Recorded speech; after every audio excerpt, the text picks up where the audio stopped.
হয়েছে।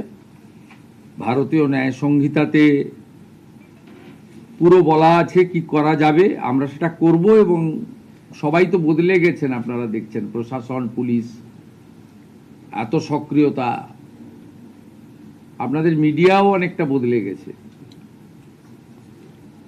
এই বদলটাই মানুষ চেয়েছিলেন, শুধু মুখের বদল, নামের বদল, দলের বদল নয়, ব্যবস্থার বদলও চেয়েছিলেন।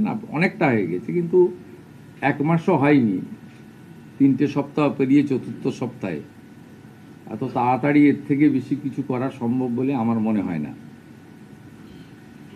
আরেকটা, গত কয়েকদিন ধরেই মাঝে মাঝে ব্রেকিং নিউজ আপনারা দেখাচ্ছেন, সিআইডি অমুকের বাড়ি তমুকের বাড়ি। এটাতে বিজেপি বা সরকারের কোনো রোল নেই। আপনাদের বলছি 9 মে মাননীয় স্পিকার পশ্চিমবঙ্গ বিধানসভা রথীন্দ্রনাথ বোসকে আঞ্চলিক দল তৃণমূল কংগ্রেসের সর্বভারতীয় সাধারণ সম্পাদক, তিনি একটি চিঠি লেখেন